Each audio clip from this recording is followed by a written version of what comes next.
Fa un moment us deia, s'ha de saber molta astronomia per ser musulmà. Aleshores tindríem poca clientela, només poden ser musulmans els astrònoms i què fem amb tota la població? No hi ha excusa. Tenim una religió que s'adapta a tothom i per això fabrica materials, que és el que es diu astronomia popular.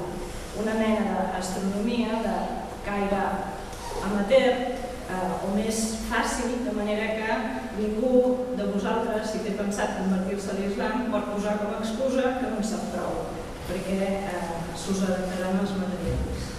Aquesta mena d'astronomia popular realment té exemples com aquest calendari de Còrdova del segle X, on ajunten aquests materials astronòmics com els que abans parlava, dels Kitab al-Anwar, i també el sistema de les mansions lunars. Abans us explicava que els Anwar eren en un cicle anual més aviat solar d'aquestes parelles d'astres i el concepte de les mansions lunars, en canvi, és la que la Lluna cada dia dorm en una casa diferent i així completem amb una mansió diferent el cicle de la Lluna. I tot això també unit amb els calendaris agrícoles de tradició visigòtica. De manera que, com veieu, simplement la ciència circula, es fusiona i, diguem-ne, es van generant nous materials. Aquesta diapositiva ha quedat una mica desmuntada, però intento recomposar-la.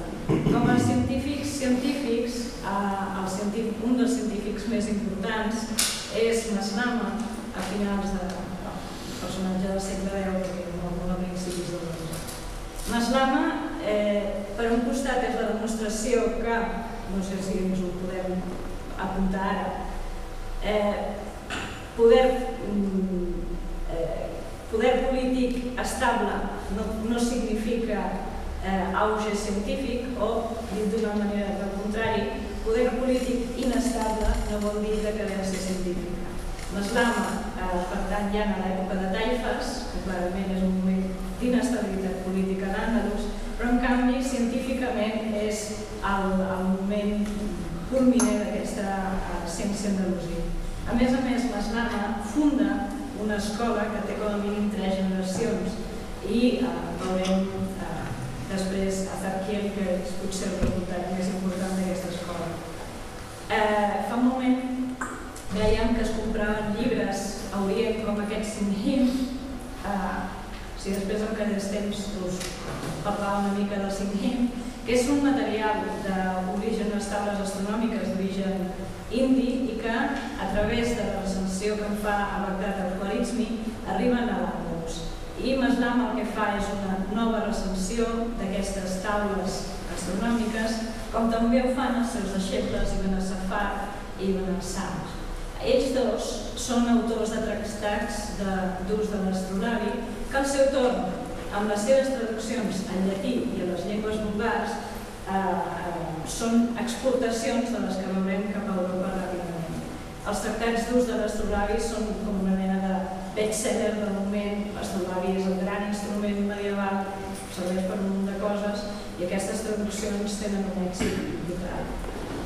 I després tenim a Zarkiel, mor al 1100. Algú alguna vegada se'n va recordar que existia i va fer aquest segell, no aconsegueixo saber l'any.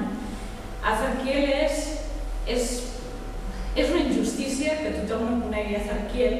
Aquests dies, ahir, per exemple, parlàvem de Darwin i potser que algú no sàpiga ni el segle ni realment què nassos va fer Darwin, però almenys em sona. I a Zarkiel no sona i estaria en aquesta mateixa alçada.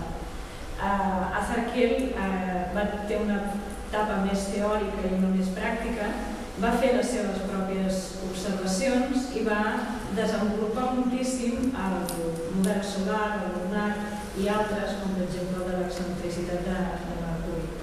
Per sort, també algú se'n va recordar i un dels cràters de la Lluna du el nom de Zarkiel, que realment és un personatge important. A nivell de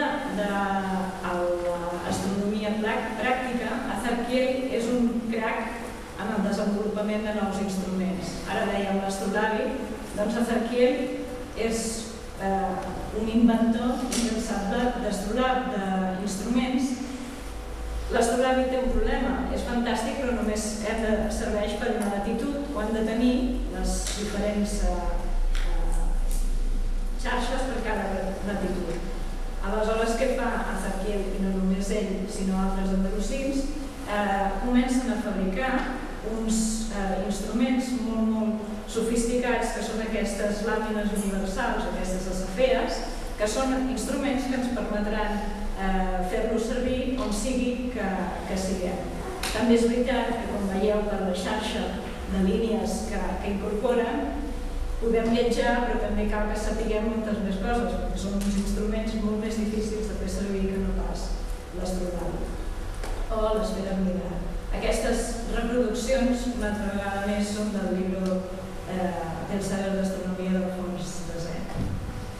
Taules astronòmiques el mateix, és a dir, tenim aquesta constància que diversos astrònoms, primer a l'Àndalus i després, evidentment, ara que avancem cronològicament al Madrid, fan les seves observacions i fan també les seves, compilen les seves pròpies taules astronòmiques. En canvi, és curiós perquè no tenim ni una maleïda constància que hi haguessin observatoris. Hi ha observacions, però no observatoris, el qual és prou curiós. No sé com vaig de temps, estic anant realment amb el turó.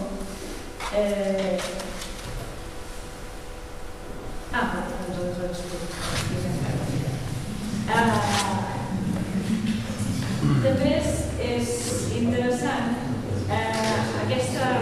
no quedar-nos en una ciència que un astrònom com Ezequiel està a casa seva inventant instruments, sinó veure que aquestes ciències es desenvolupen perquè hi ha un programa polític de desenvolupament de la ciència, és a dir, algú paga perquè aquests científics facin això. Evidentment, es paga, el Mamun paga perquè es facin aquestes traduccions, perquè el Mamun paga perquè es faci la medició d'un grau de meridià terrestre, que a més és un resultat estupendíssim, i el de Rahman II, per exemple, a l'Àndalus paga perquè també hi hagi aquests desenvolupaments científics. Per què? Doncs perquè alguns són prou pràctics, la medicina, les matemàtiques. Penseu que el càlcul de les herències en el sistema musulmà és complicadíssim i en tot cas va desenvolupar tot el que és fraccions, perquè si no ets un especialista en fraccions no pots repartir herències. I evidentment una altra cosa políticament incorrecta però que se segueix conreant, que és l'astrologia. L'astrologia, primer més o menys permesa, cada vegada serà més mal vista, com el que us dèiem, aquesta relació amb la religió, que cada vegada considera que l'astrologia és una qüestió que no hi cap a l'islam, però una cosa és el que s'ha de fer i l'altra és el que es fa. Naturalment, l'astrologia segueix sent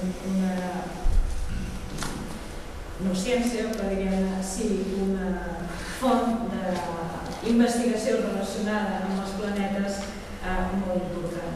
Penseu que el mateix Bagdad es funda per un astròleg desastrós. Penseu que Bagdad, abans de ser construïda, es va fer l'horòscop i es va decidir fundar la ciutat en el moment més propici i realment l'astròleg l'havia pifiat molt perquè, vist com estava Bagdad ara, doncs l'havien d'haver fundat en un altre moment. I també hem de tenir una mica en compte que com que estem amb uns materials que rebem de caràcter medieval, hem de tenir una mica en compte què vol dir quan ens estan dient que tenim científics per tot arreu.